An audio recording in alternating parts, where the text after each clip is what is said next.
WWE Monday Night Raw. 13,000 fans live, screaming live in Florida. Fort Lauderdale. What a show. Good to have you all here. Thank you all for watching. Welcome to Alyx's World, the safe space for wrestling fans like you. I'm your host, Alyx, just Alyx. This is your Raw review for August 19th, 2024. And I believe we are 1 week away from Bash in Berlin, at least from this Saturday. Man, it's crazy because if you be watching the AEW from AEW country, you'll realize that this Sunday is All In. The very next week is a WWE show. So we're not going to get a lot of time to relax. We're going to hit the ground running with these reviews, with these pay-per-views, with these PLEs, whatever you want to call it. It is definitely going to be a hell of a week, a hell of a weekend. Thank you all for joining me. I am excited to talk about this week's episode of Monday Night Raw because yet again, we got ourselves a good episode. This hot streak that Monday Night Raw has been on is definitely something we all should be talking about a lot more. Because I keep saying it, but there was a point in time where 3 hours of Monday Night Raw was the worst thing you could give a wrestling fan. And now, honestly, at least for right now, it's the best show. The best wrestling show on TV by a country mile. Every segment, every feud, every story, every division has something popping off. There wasn't a single match, single point in the entire night where I felt a lull. And even the weakest part of the show, which we'll talk about, didn't really feel like a lull, thanks to the crowd in Fort Lauderdale, Florida. Again, 13,000 live. When you have a hot crowd, it just makes the shows that much better. In terms of this episode, what's really going to be a talking point is them going all in with this tease of the New Day breaking up. Now, this isn't the first time they've teased breaking up the New Day. I do remember quite a few times where it felt like, okay, this is coming to an end, and it just didn't end. Now, I don't know about you, but it really does feel like, okay, this is about to come to a close. The New Day, Xavier Woods, Kofi Kingston, Big E. By the way, Big E, I think, is doing pretty well, but I did read something that although he's recovering, he's not getting back to the strength that he needs to get to go full-time again. So I'm not saying that we won't ever see Big E back inside the ring. I am so sick of people saying that word never. I'm never going to say never. But the chances of us getting Big E back inside the ring in the next few years or anytime soon are very, very low. And that is sad because, like everybody that does wrestling, this is what they do. They put their entire livelihood, their entire lives on hold to be a professional wrestler. Some of them don't make it. Big E made it. Big E is a former tag team, former IC, former world champion. And it was taken away from him. That's never going to be not sad. That is horrible. And so it is one of those things where it might be time we consider bringing this to a close. The New Day have been together for 10 years? It feels like a solid 10 years. Yeah, I think I'm accurate. 2014 is when they debuted, right? Man, a solid 10 years. They accomplished basically everything they could accomplish as a group. Definitely Hall of Fame worthy. There is nothing to be ashamed of if they ended it here. And I think they are. Because when they were kind of teasing it, probably like a month ago, I was probably the only one really talking about it.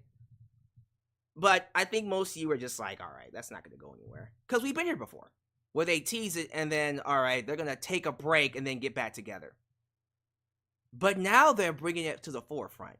Now the teasing is in your face. Now Kofi Kingston, the TV character, is mentioning it on TV. Yo, bro, you've been acting kind of weird. And Xavier Woods is being very passive-aggressive about it. But even commentary starting to talk about, man, I don't know.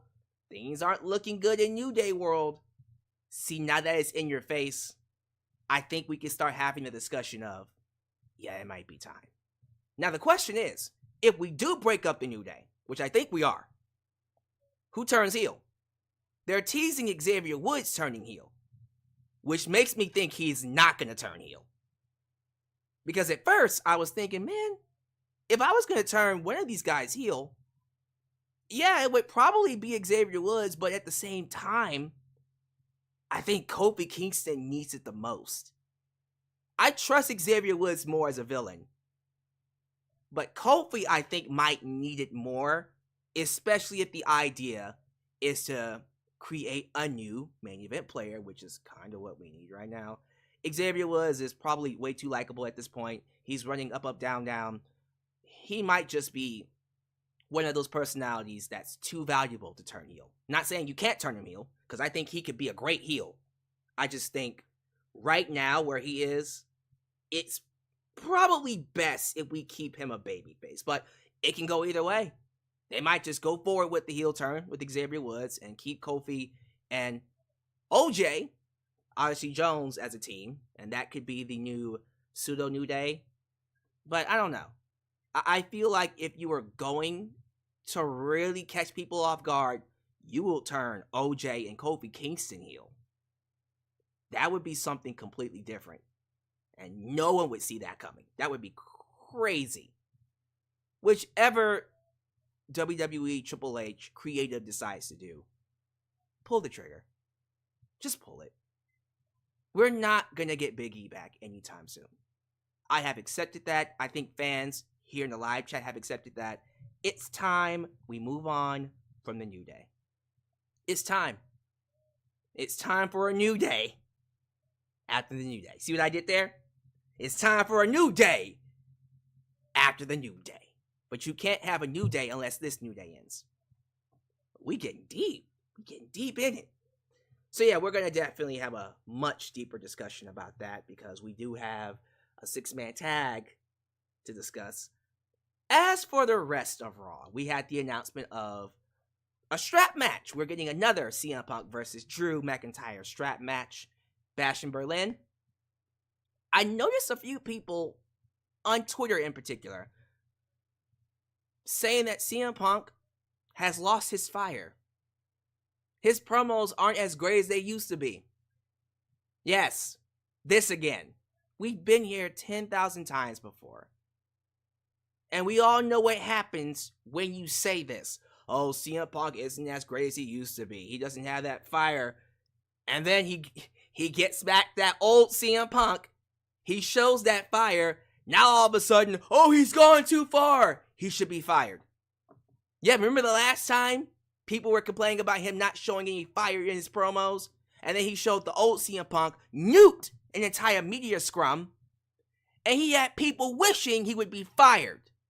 Oh, he went too far. Hey, be careful what you wish for.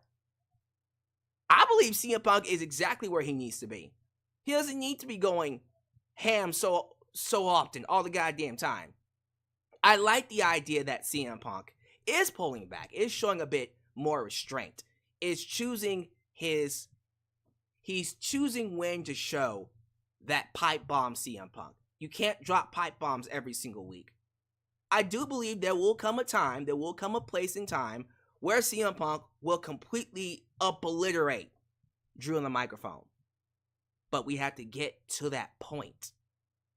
Right now, their feud is high. It's one of the best things going for WWE wrestling, period. But I think there's still levels to this. Right now, we're not quite at peak level. We're heating up. Strap match is next. And we'll get to preview predictions probably next week if I have time. But I don't think Punk is winning this match either. I don't think Punk's going to win any of the matches until their final match, which I think is going to be a Hell in a Cell match. And I think Punk will win that one. That's the match I see Punk winning. But before we get there, he has to lose a couple more times. I think after losing the strap match, that's when we'll get old school CM Punk, where he starts cutting pipe bombs on Drew. But right now, let's be careful. Y'all say you want old CM Punk back. Okay. Are you sure? When you get him back, don't bitch and complain.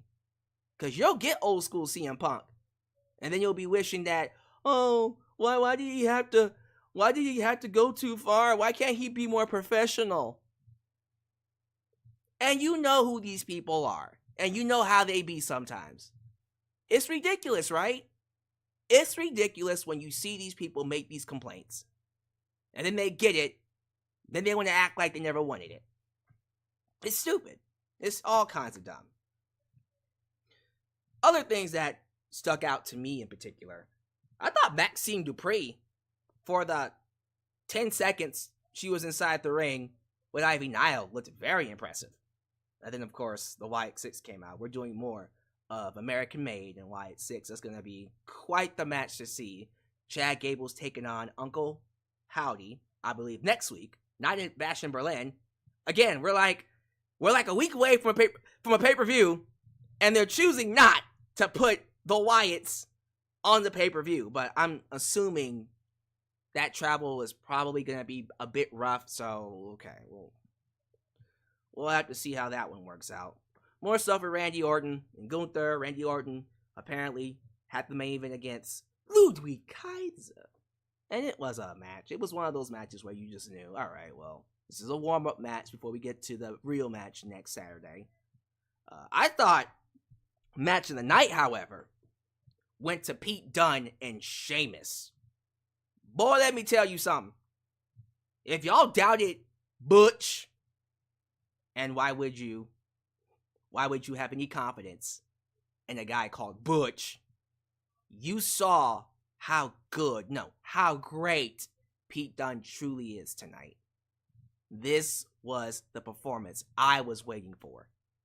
Now, I've always thought Pete Dunne was great. I've seen him since the UK Classic, the UK Tournament. Forgot what it was actually called. I think it was just called the UK United Kingdom Tournament back in like 2017-ish. I can't forget that night because it was such a shock to the system for me. Watching this UK show with all these fresh new talents that I've never seen before. And I came out going, holy crap! The UK, the United Kingdom, has a whole new batch of wrestlers that are just amazing that I'd never seen before. And there were a lot of people that stood out, but Pete Dunne was someone that stood out in that tournament. Then they brought him to NXT. And then you had that classic match with Tyler Bate.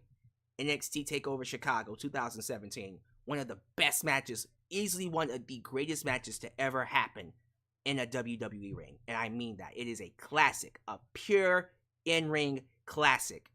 Then Pete Dunne would get the UK title and hold that thing for like 2 to 3 years, and then would lose it to Gunther, who was then Volta.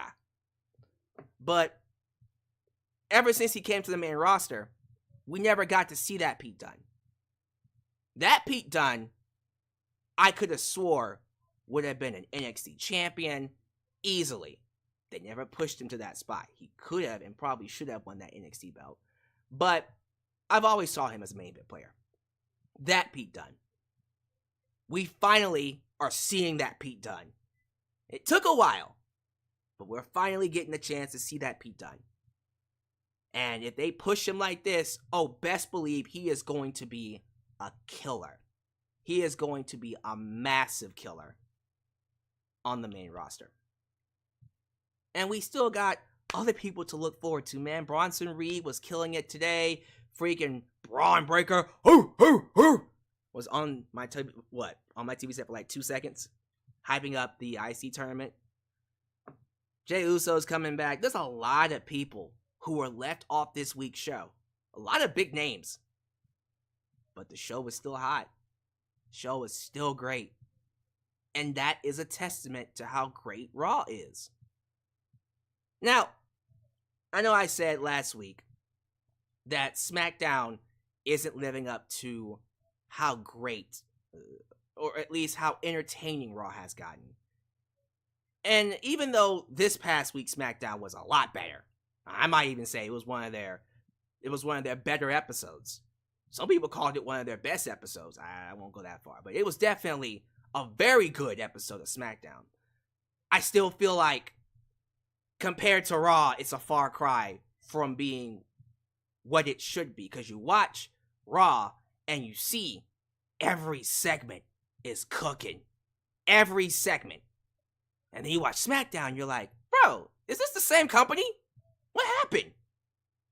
And so I hope to see a lot of what we're seeing tonight on Raw start to transfer over to not just SmackDown, but also NXT. Because this is what we should be getting on every show. Every show is unique. Every show has its own, cast of characters, stories, things for us to care about. And I think if this is what we're going to be getting post SummerSlam, I think I'm going to be just fine. Because after SummerSlam, after WrestleMania, there's that lull period. There's that downtime where it's like, all right, well, nothing's happening. But, this is a good time to bring in new characters and start new stories and kind of see where people fit, turn some people heel, try some things that we haven't tried before, and then kick things up into a new gear when we get around WrestleMania season, right? I don't think we're going to be having no lull period. WWE is hot. And when you are hot, there is no lull period. Now, they won't be hot forever. And unfortunately, we're going to hit a period with WWE where things start to cool down. I'm happy to say it's not happening anytime soon. And I am excited to discuss, to break down, to review Monday Night Raw. 3 hours. Man, again, when they get to Netflix, it's going to be a completely different show. I don't know how long they're going to go when they move to Netflix. They might go back to 2 hours. They might not need 3 hours. Especially since there's not going to be any commercial breaks. There might be ads if you have a certain tier. But there's not going to be any commercial breaks. It's going to be a straight 2 hour, 3 hour show. Which might make it even more entertaining. Something to think about. But, man, if it's already good, imagine how great it's going to be when they get to Netflix. And there's no censorship. You can probably expect to see a lot more risque content. I'm not going to say they're going to show. With a Dominic Mysterio tell Logan Paul, titties. You know what I mean? He's like, blood and titties. That's what wrestling fans want. That's what the male fans want. Blood and titties. I don't think we're going to go that far. But we might. It's going to be a lot more edgy. Which is probably what WWE should be right now. I think we should be getting back to what made fans, my generation, fall in love with it. This idea of anything can happen. And so hopefully we'll get there. Alright, thank you all so much for joining me. I see people coming in. I see the people going crazy in the live chat, as you can see here on the screen. Let's go ahead and do the preliminary stuff. Let's get the sponsorship out the way. Let me say hi to the people. And then we'll just get right to the review. And then I'll get out of your hair. Because, again, this week, we're going to be focusing a lot more on AEW since All In is happening on Sunday. Which, by the way, I know some of you WWE fans are not fans of AEW. I do encourage you to check out my live stream on Wednesday. Watch Dynamite this week. Check out my live stream and let me know how you feel about All In coming up on Sunday. Now, I'm not gonna lie to you. I haven't been the biggest fan of the hype for the show. I feel like it's kind of cold, like AEW in general is right now. But there's something about this show I think you all might want to check out. I have a feeling, even though the hype isn't there, we're going to get a great show on Sunday. So that's my plug for AEW and my streams coming up. But anyways, that's just something that we'll get into later. As for this stream, if this is the first time you're watching me, do me a solid favor. Like the video, subscribe, and click that bell to catch all my content when it comes out.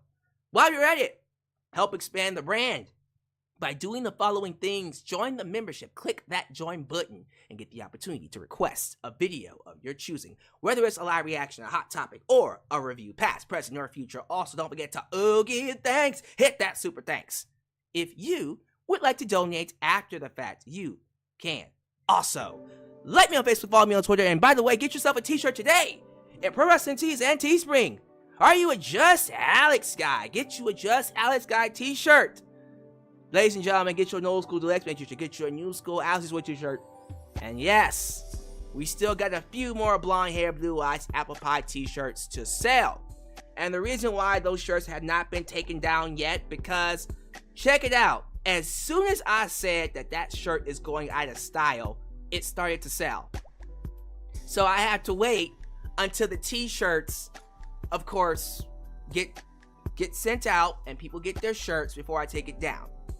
But apparently y'all are starting to buy them now. And so now I'm like, well, I'm gonna keep it up until you guys actually stop. But yes, I'm really serious. That shirt is soon getting taken off the market. I'm waiting until I have the new t-shirt design ready to go before I just completely take it down. But yes, I'm telling you, blonde hair, blue eyes, apple pie is going away. So get it while you still can. But like I was saying, the t-shirt ad wasn't supposed to play right there, but I'm working with it. Like me on Facebook, follow me on Twitter, Just Alyx Central. Give me a follow on Instagram, give me a follow on Spotify, give me a follow on Cameo, give me a follow on Threads. Check out the Discord to continue the conversation, but most importantly, give me a follow on TikTok, because I am the tickest of the talkest. By the way, I do have audio podcasts. Ladies and gentlemen, audio podcasts are now live for you on all audio platforms. That includes Spotify, that includes, iTunes, Apple, whatever you use. Is iTunes even still a thing? I don't even know. Probably. Spreaker, iHeartRadio, I'm on all of them. So if you want an audio podcast to listen to, this is the one to check out. So follow me there. Of course, email me at justalyxsworld@gmail.com for business inquiries, just as AI, and donate using PayPal, Patreon, Cash App, and Venmo. And yes, Super Chats are officially on. You can donate at any point in time during the broadcast to get your thoughts played live on the air. Today's broadcast is partnered by SeatGeek. If you are someone looking for a leg up, maybe you want to get the best deals for tickets. Wrestling events are hot, and they're selling out left and right.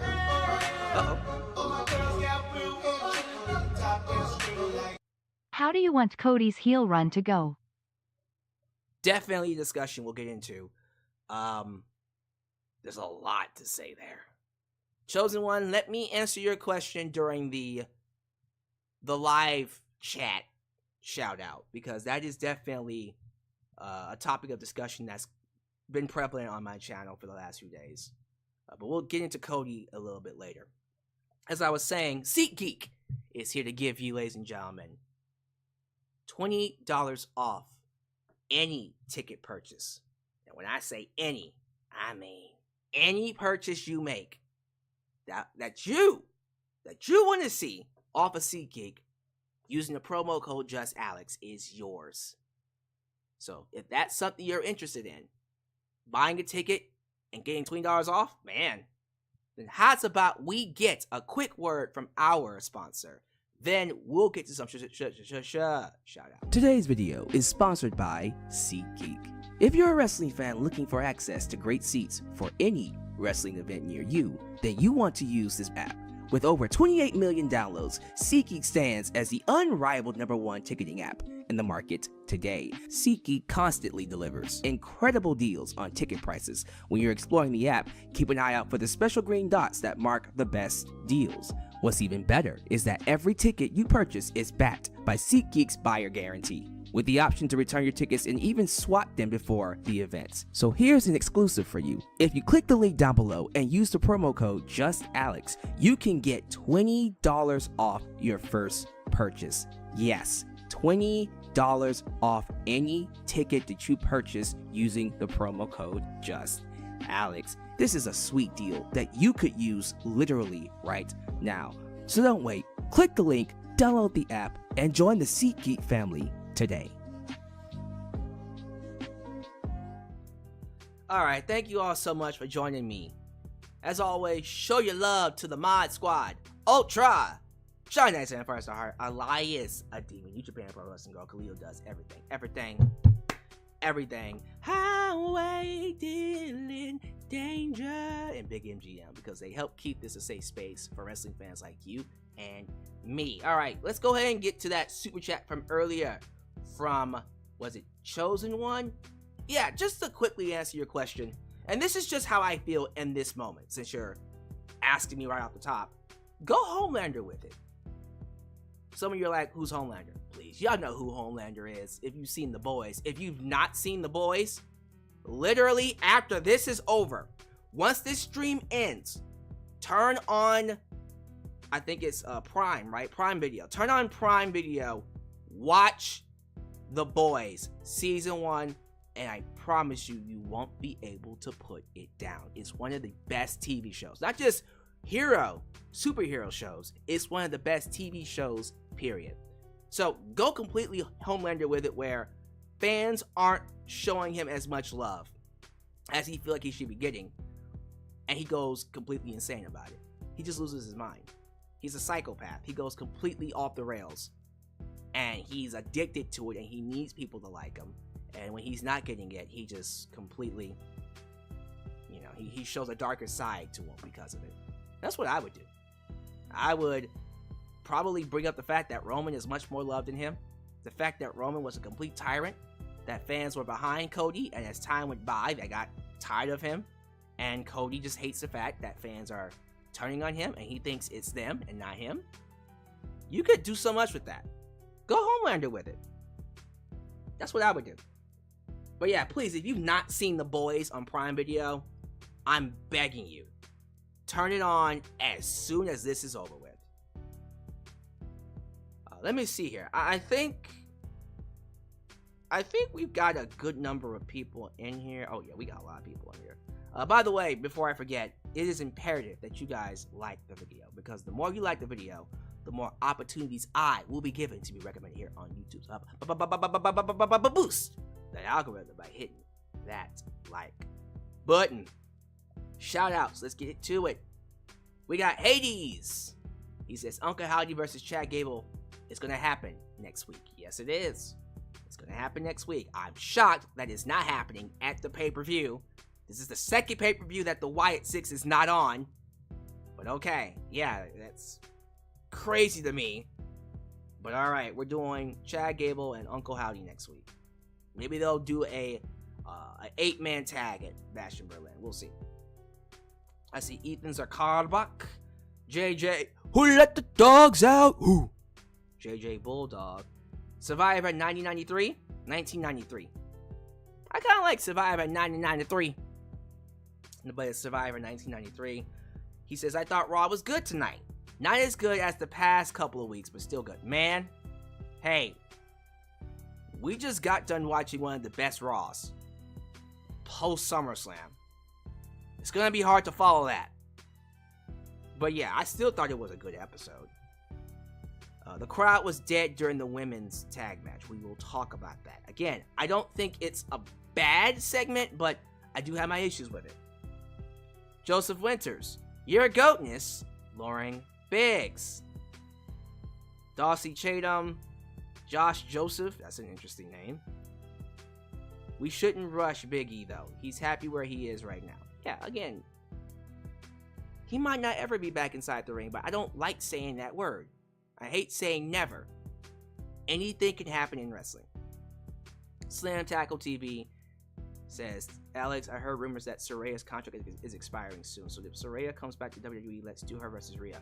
First off, we should calm down. I did read from Fightful Select that Saraya's contract is expiring.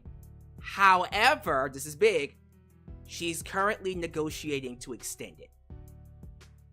So when I heard that part, or read that part, I went, okay, it's clear to me that she's not going anywhere. She's not going anywhere, because otherwise she wouldn't be negotiating. There would be no, alright,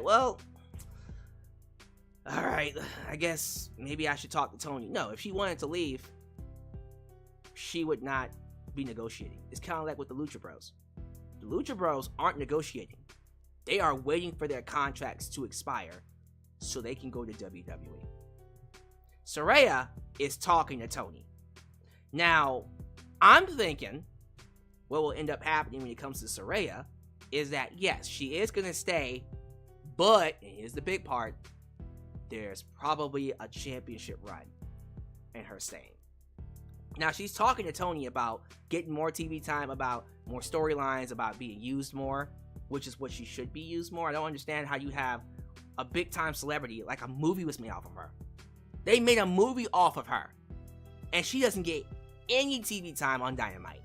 She gets TV time on Rampage? Rampage? What?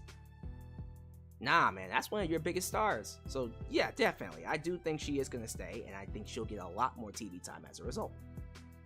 Couple more shout-outs. Couple more. Sean Swaby, baby! And his house. I see... let me scroll down a little bit. I don't want to miss anybody. Jordan Williams. I'm probably going to pass some of you up. I am so sorry if I pass y'all up. Chosen One, we already said hi to him. Debit, money. Debit Money Adams. McNeil, 99, Pikachu Black, Shadow Star. And then the last one's going to go to Joker from Persona 5. Alright, thank y'all so much for being here. I do appreciate y'all for making me a part of your day. So let's go ahead and get right into this lovely, lovely Raw review. Again, I'm going to go into detail about the stuff that I thought really stood out to me. And I am going to talk a lot about the New Day potentially breaking up. But before we get to that, we had a full show of other segments to discuss. Let me give the crowd their flowers. Florida, Fort Lauderdale. The crowd, 13,000, was amazing from the beginning of the show to the end. Crowds make shows.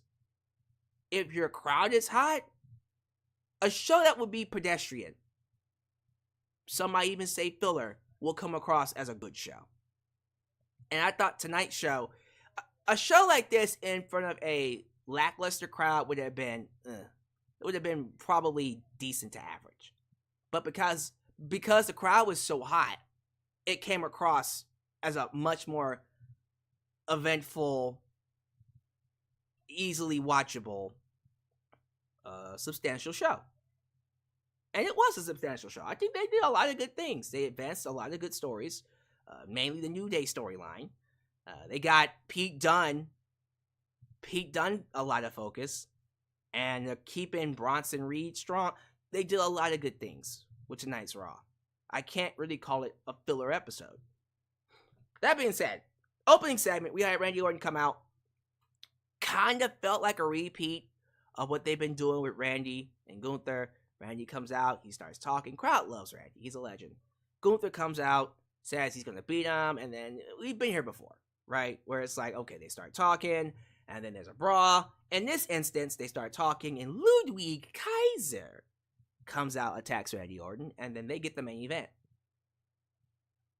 Now, usually I would complain about that. Like, Randy Orton versus Ludwig Kaiser? Really? That's a main event match? It's really not. In this instance, I understood. Because in terms of star power, if you're going to have a match main event the show, now, usually it probably would have been Dominic Mysterio versus Damian Priest.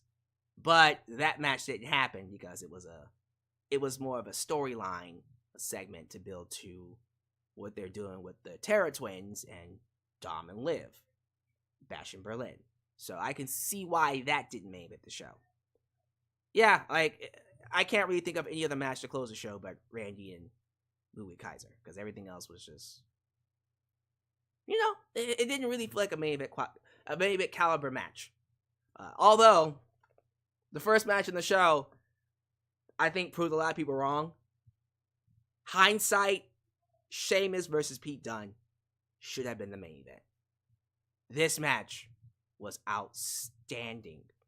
Outstanding. Pete Dunne, first off, I gotta give Sheamus his flowers. Let me start off with Sheamus. I think Sheamus is proven once and for all that he is someone who consistently delivers inside the ring. He's all about entertaining the audience.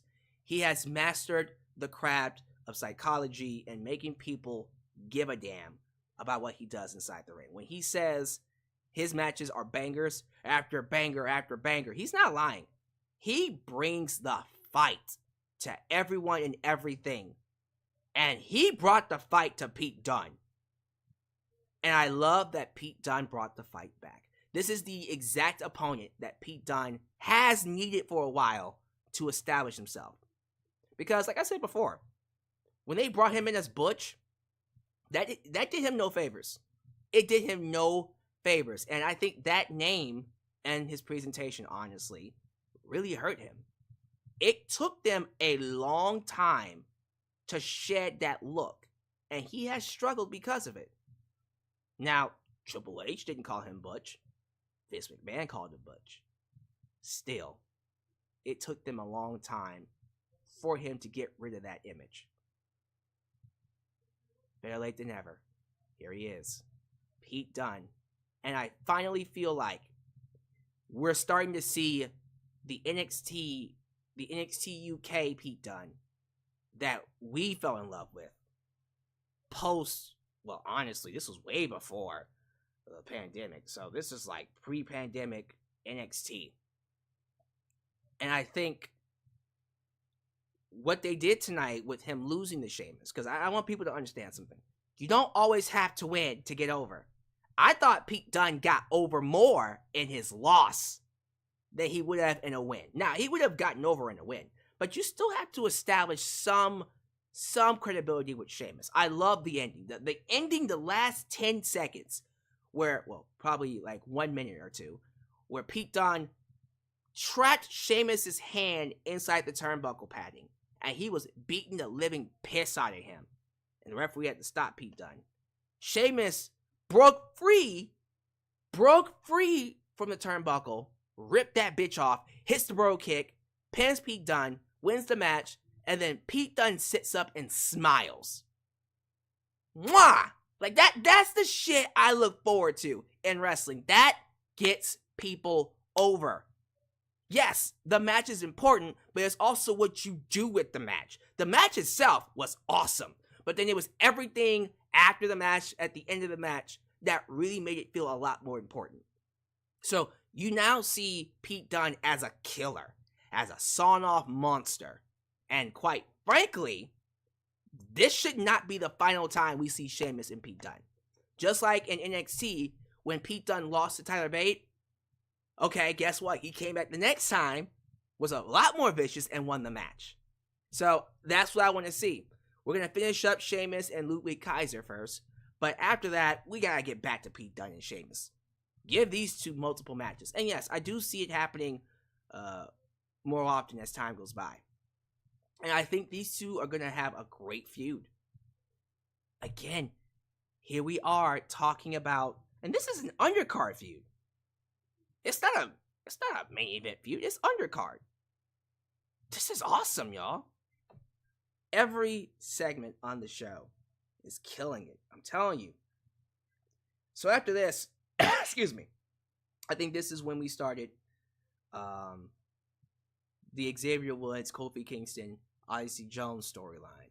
They go backstage, and we see Kofi and Odyssey Jones getting hyped for their match. Xavier Woods is kind of quiet in the corner. Kofi turns to Xavier Woods and asks him, "Bro, you've been acting different. Are you okay? I know you haven't been yourself. You haven't been feeling things because you've been dealing with the Final Testament. But we your boys, man. What's up?" And so Xavier Woods tells him, "Well, I appreciate you being here, but you didn't tell me about Odyssey Jones. You didn't tell me you were bringing him in. It feels like you're trying to replace Big E. Kobe's like, no, that's not what's happening here. I'm not trying to replace anybody. You know, we're family here. Odyssey is family like Big E's family. And so you're starting to see the cracks starting to form now. Or they were already formed, but you're now starting to see them more. And even though Xavier Woods said, yeah, everything's cool, we know it's not cool. We know it's not cool at all. And we saw that in that 6-man tag match with, again, Foul Testament, Karrion Kross, and AOP, where Xavier Woods was trying to get the hot tag. Put me in the match, brother. Put me in the match. Never got tagged. Never got tagged. It was Odyssey Jones and Kofi Kingston. They ran the entire match, and Xavier Woods was like, what the hell? Now, OJ did win the match for his team.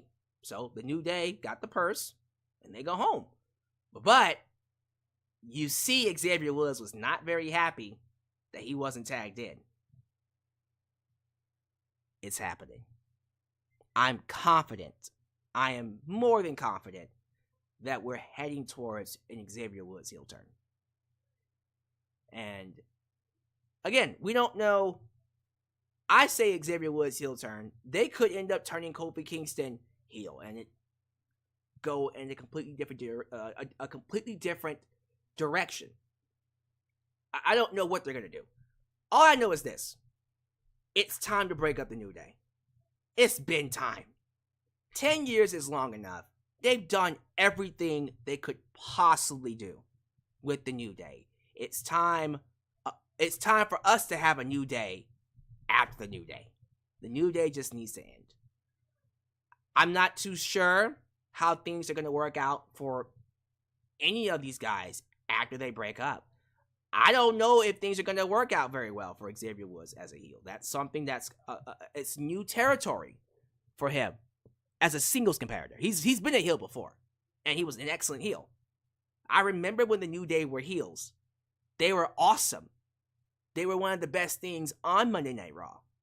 So I trust Xavier Woods will work out just fine as a heel when they turn him. But it is one of those things where it's like, man, there's a lot of big personalities, a lot of big talent coming in. And currently on Monday Night Raw, is Xavier Woods going to stand out as a heel? So you have to ask the question, would it be better if you turned Kofi? And of course, Odyssey Jones, by default, heel as well. Or you know, you can turn them all heel. You can have one of them go heel. You can have 2 of the 3 go heel. What's going to help them stand out? Because either way, we need to do something different. I think we should be done with the New Day. It's time to be done with it. It's been time. Big E's not coming back anytime soon. I think we should move on. It's time to move on. But we'll see. I do feel like we still got a lot more room to tell this story. It's not going to happen tomorrow. This is a long-term gig. But when it does happen, it's going to be a big fucking deal. 10 years. These two have been together. These 3 men have been together. And now it's coming to an end. That's crazy, man. It's crazy. You know what's also crazy? What's happening with Chad Gable, his team, American Made, and the Wyatt Six. So there was a match between Maxxine Dupri taking on Ivy Nile. And for like for the 30 seconds they got? The first minute or so before the Wyatt Six came out, I thought Maxxine looked great. Maxxine went out there and showed me some things I didn't know she was capable of. She's getting better. So I remember when people were booing Maxxine. She came out during I think it was a house show against Nia Jax, and while she was walking away, the fans booed her. Complete assholes to her. Saying you suck inside the ring, and we did a full video on it where I said, well, that's kind of what happens when you call someone up too soon before they were ready. Right? And so now Maxxine has to grow, has to get better in front of the audience. We have to see her improve. So it's nut up or shut up. she nutted up, and she's getting better. I was sitting there like, wow, she's hitting these moves quick. They look good. It's like a minute or so. It's not like she's been wrestling for 5 minutes, but in this short span of time, she looked great. And Ivy Nile sold for her very well. Now, the match didn't have an ending because the Wyatt Six came out. In particular, Nikki Cross came out in her Sister Abigail outfit. And American Maid hit the ring. And the Wyatt Six whipped their ass.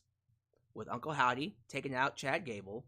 The other Wyatts taking out the Creeds. And Nikki Cross taking out Ivy Nile. So we're setting up a 6-man, 8-man, multi-man match in the future. I'm assuming 8-man. I don't know. Maybe we'll do it at Bash in Berlin. We might do it at Bad Blood. I'm waiting for them to give the Wyatt Six a pay-per-view match. But I think they're putting them on Raw for right now because, you know what I mean? They're like, we probably should wait. You know, like, let's not put them on pay-per-view yet until we know that they can deliver. I don't know about you, but so far it's not bad. They are booking them very well. But I understand the hesitance to give them everything.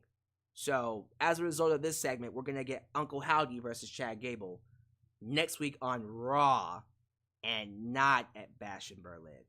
Again, I'm not too sure how I feel about the Wyatt Six not being used on pay-per-view, but I understand why you want to, let's ease them into that. Let's keep them on Raw for now, then we'll give them a pay-per-view match when it's like, when people are begging us to have them on the pay-per-view. But that's neither here or there. The Terror Twins, that's Rhea Ripley and Damian Priest, that's what they're calling themselves, cut a promo on Liv and Dominic, and then Dominic and Liv cut one back on them. Love those cinematic promos. And then CM Punk comes out. CM Punk comes out to officially challenge Drew McIntyre to a strap match. Drew comes out and accepts it. This is the promo where people were saying, CM Punk he's gotten cold, man. He's lost his edge, man. Jesus Christ. And again, let's just talk about what he said. He says we have a lot to get to, but it's great to be alive in South Florida. He asks if his hair looks okay, and then he talks about some type of a fanag fest. Forgot what it was called. I don't know what wrestling conventions are happening around here, but apparently there was this wrestling WWE convention where wrestlers would go to, and a lot of fans would give them bracelets. And I think Rhea Ripley said she had like 71, a lot of them. CM Punk pulled out those bracelets, and he talked about the meaning behind the bracelets and what they mean to him, and then related that to the bracelet that Drew McIntyre has, which has AJ Lee and Larry's names on it. And he said, look here. It might just be a piece of material to you guys. That bracelet means the world to me. It means everything to me. The meaning behind it. And so I'm going to need Drew to give that bracelet back. And if he won't give it back to me, I'll take it. And I thought that was a good promo. He didn't need to go pipe bomb on him. Not yet. He'll get there eventually. But it's got to heat up to that point. This was the right promo to cut. It really was. Now, he challenged Drew to a strap match. Drew comes out. And Drew says, I want to get inside the ring and whoop your ass. And then Punk said, okay, I will give you this strap to whoop my ass if you give me my bracelet. And then Drew said, nah, you're not going to get this. AJ is safe at home with me. Okay. Y'all gonna get that pipe bomb. It's coming, but you gotta wait for it. People are just impatient. I'm pretty sure there will come a segment where CM Punk just completely obliterates Drew. But you gotta build the heat for it first. You gotta build the heat for it. Okay, after this, I believe, was Bronson Reed taking on The Miz. Miz, for some reason, had a death wish this week. He decided to challenge big old Bronson Reed to... Uh-oh. Do you guys see me? I think we're okay. Slow down for a minute. We're good. He decided to challenge big old Bronson Reed to a no DQ match. Why would you challenge a 380-pounder to a no disqualification match? I said, this is going to be a massacre. Miz got some hope spots in there, but yeah, it was exactly what you thought it would be. A massacre. Absolutely annihilated Miz. Hits him with the tsunami! Pins on 1, 2, 3. And it looked like he was about to put him through the ring with multiple tsunamis. Bronson Reed comes out. Crowd goes crazy. We gonna get big, meaty men slapping me. A hoss fight. Bronson Reed and Braun Strowman. Did I just say Bronson Reed comes out? Braun Strowman comes out. See, to me, Brawns. Braun Breaker, Braun Strowman, Bronson Reed. Braun Strowman comes out to interrupt, and we're gonna get a big freaking hoss fight between the two. So Strowman, Reed, in the future, sound good to me. Sounds good to me. Let me see here. I think after this was Braun Breaker's backstage segment. They're announcing an IC title tournament. Probably gonna go to Jey Uso. Cool with that. After this was the I think after this was the women's tag, right? I want to be sure. Yep. Let's have a discussion. Let's talk about this women's tag team division. So, let me just start off by saying this. I don't have an issue with any of the talent inside the ring. Period.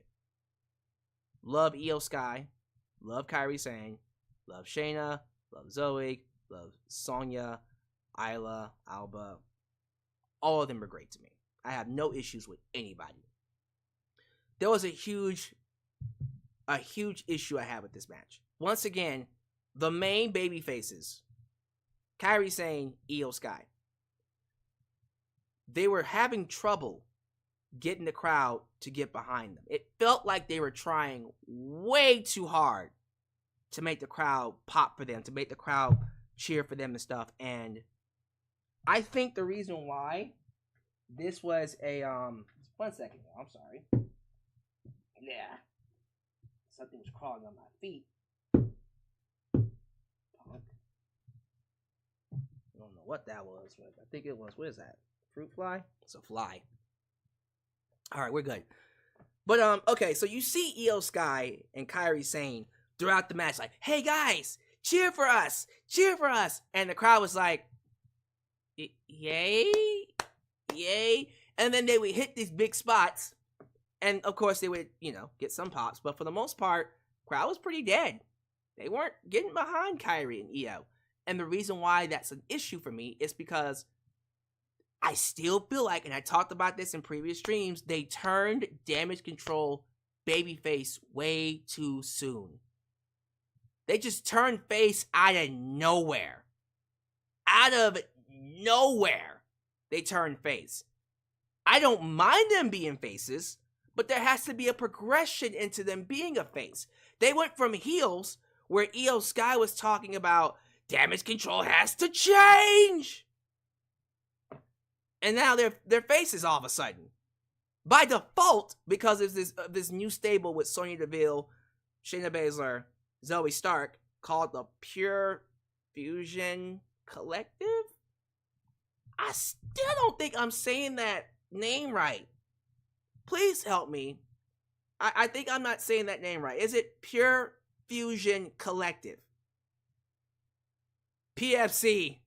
Sounds too close to KFC. PFC. I'm gonna go with it. I'm gonna keep saying it until someone tells me no, that's wrong. But yeah, ever since the Pure Fusion Collective came along, they just decided, all right, Damage CTRL, you're baby faces now. I don't like that. No, there needs to be a progression into them being faces, because now the fans are like, wait, they're good guys now? We're supposed to like them? Okay, yeah, you know what I mean? Nah, and they're struggling. Kairi and Io are struggling to get the fans behind them, which sucks because they're great inside the ring and they're a lot more aggressive and a lot more they're a lot more animated because they're trying to make fans like them. It ain't working though because they need a reason for fans to get behind them. I still think fans see them as those bitches that tried to screw over Bayley at WrestleMania.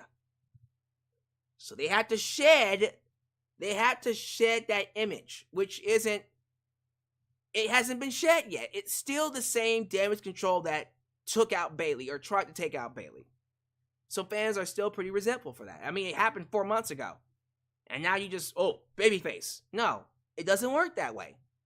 It doesn't work that way. You got to give fans a reason to give a shit. And again, you see everything else that's happening on Raw, and you look at this and you go, what the hell? So maybe over time, fans will grow to like them. I don't know. Maybe it might take a couple of months for fans to get over what they did to Bayley. But they have to give fans a reason to perceive them as babyfaces, and they just haven't. They just haven't. I'm sorry. Like, I love Io. I love Kairi. I would love for them to be babyfaces, but you got to give them a reason to be cheered for. This ain't it. It's just not it. Match wasn't even bad. There was that one botch where Io was supposed to toss Kairi over the ropes, and she does that elbow, and she was too far away from the ropes, and then Kairi was like, oh shit. And so she landed on the rope and then swung her body like a trampoline to the outside. And I'm like, you know, that kind of works. I was like, that wasn't bad. That's a nice recovery. That was actually pretty cool. And she played it off like, yeah, I meant to do that. She didn't. It was a botch, but it didn't come across as a botch, honestly. It was not that bad. The match was actually pretty good. It just had no heat. It had no heat because we didn't really have any baby faces for fans to get behind. And so, what else can you do? Oh, these names. People are calling them Pure Fusion code name. Pure Forgettable code name. Oh, shit. Code name Kids Next Door. Hey. Throwback. Okay, I think after this was Ludwig Kaiser and Randy Orton, right? Yeah, Ludwig Kaiser and Randy Orton. Randy Orton won. Pat McAfee. And we'll end it with this. Pat McAfee apparently is leaving, not permanently, but leaving WWE for the rest of the year so he can go fulfill his obligations to college football. They said he will be back at the beginning of January next year for Netflix. When Raw moves to Netflix, that's when he'll be back. In the meantime, I think Cole is moving to SmackDown and they're bringing in a new head. Is it Tessitore? I think it's Joe Tessitore, right? A guy named Joe Tessitore to be the lead commentator for Raw for the rest of the year. Until next year. And in the meantime, Cole's going to be on SmackDown to help make that transition. Because apparently SmackDown's moving to USA Network. I think next month, right? Thank God. Get that show off of Fox. So it will be moving to USA Network next month, which is cool. And Raw will still be on USA for the remainder of the year. And then it'll move to Netflix starting in January. Huge. And in the meantime, we're not going to be having no Pat McAfee. And they did a video package showing us how great he is and showing how much he's loved. Man, look here, Pat. Man, again, I believe Pat McAfee was the shot in the arm commentary, at least what WWE has needed for a long time. Pat McAfee single-handedly brought the passion back to Michael Cole. Because before Pat McAfee, Michael Cole was cold as ice. He sucked. Under Vince McMahon, yes, but he sucked. I haven't seen Michael Cole this passionate about wrestling since his run with Taz. I mean, he was good with JBL. He was somewhat good with, I guess, Jerry the King Lawler on Raw at first, but then he got worse. But nah, he hasn't been this good since Taz. Go back and listen to Michael Cole when he was working with Taz on SmackDown. I still think, even now, that's the best Michael Cole that we've had. This Michael Cole is still great. Still a great commentary. Like, he's amazing at what he does. But peak Michael Cole back in 2001 to about 2008. I'll even go back as far as 2000. Peak Michael Cole from 2000 to 2008. Phenomenal. Absolutely phenomenal work. Michael Cole, I'm telling you, bro, like, he don't get enough love. Part of that is his fault, because he's a douchebag, but a lovable douchebag. But yeah, I just feel like, for me, Pat McAfee brought that out of Michael Cole again. And so you should admire him for that, but I do kind of feel like when Pat's not around, we don't get that shit. We don't get that same passionate Michael Cole. But we'll see. We're gonna see Michael Cole on SmackDown for the time being. And that's gonna do it for my Raw review. Thank y'all so much for watching. Let me take just a couple of minutes to say hi to the people here in the live chat, just to kind of get their thoughts. Give me your grades. What are your grades and overall thoughts on Monday Night Raw? How are we feeling about the show? Give me a score, 1 to 10, 10 being the highest, 1 being the lowest. Give me your grades, A being the highest, F being the lowest. What does Raw sit for you? I did do a poll on the YouTube tab. Let me pull that up. Let me see what people are saying about this edition of Monday Night Raw. 75%, so we only have like 170 votes. Out of 170 votes, 75% said it was a great show. Okay, there you go. 23% said it was average. Only 2% said it was bad. Yeah, I think that's a good indication that this is a good show. It is a really good show. I don't know. I just, again, this is just my personal opinion. I personally feel like it's kind of hard to really say this show's been bad. I think it's been the best wrestling show going so far, and it's 3 hours, and that's crazy to me. How you can make a 3-hour show feel like the best wrestling show. It just shows you how good this show's been. All right, so let me get your scores. Let me get your grades. How are we feeling about Monday Night Raw? Where are your heads at when it comes to this week's show? We got JJ Bulldog giving it an 8 out of 10. Hades gave it a 9 out of 10. Joseph Winters gave it an 8 out of 10, which is where I would give it. B+, B, 8 out of 10. Chris Wrestling Views, my boy, Chris Wrestling Views keeps missing these live shows. You gotta start coming in earlier, bro.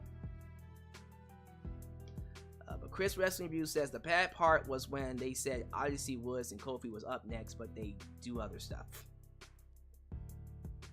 Hilarious. Misdirection. Chris gave it 7 out of 10. All right, that's fair. You know, that's kind of where I see people grading the show. 7, 7.5, 8. You know, they might give it 8.5. Someone gave it a 9. But for the most part, 7 to 8. That's kind of where I see people grading the show. That's fair. Lauren Biggs, your goatness, however, gave it a 9 out of 10. Only because someone didn't sell their injuries from last week. Who didn't sell their injuries from last week? Might want to tell me which one you're talking about. We got Rickety from the land of A&B Combos. Good to have you here, sir. Rickety is a coal miner for life. Ain't nothing wrong with that. Ain't nothing wrong with being a coal miner. Aaron Teagle in his house. Good to have you here, sir. Let me see here. Survivor 1993 says Woods not turning heel would be doom. It would be doom. Yeah, it should happen. And I think it's going to happen. Although they could turn Kofi heel. Depends. Josh Joseph is reminding me that this is Pat McAfee's last Raw. It definitely is. We just talked about that. They might save the Wyatt 6 versus American Made for Bad Blood. That was mentioned before. I'm cool with that too. Nothing wrong with that. You can save them for Bad Blood. 13,000 sold out. Absolutely. 13,000 live in Fort Lauderdale, South Florida. Dossie Chatham, can they stretch this out to a Kofi versus Xavier WrestleMania match? They could. They might. Something to think about. They could. Let me see here. Xavier Jackson. Utes member Xavier Jackson. Big E needs to be involved in some capacity if they're going to break them up. You could. When they break up, you can have Big E go out there and try to talk one off the ledge. Or why did you do it? Blah, blah, blah, blah, blah. We'll have to see about that. Oh, God. I asked them to describe to me what PFC stood for. Let's see what they said. Pure Forgettable Codename. We already said that one. It's pretty freaking cool. Okay, Rickety must be a big fan of this group. Pure Fusion Collective. I'm sorry, that's just a crazy name. Pure Fusion Cringe. Oh. What the hell? Period Fingering Club. Lauren Biggs. I'm gonna need you to take 5 steps back. No, take 100 steps back and then keep going. What is wrong with you? That's going too far. Pure Kids Next Door Battle Stations. Pure Kids Next Door. Hilarious. Pure Fusion Codename Kids Next Door. PFCKND.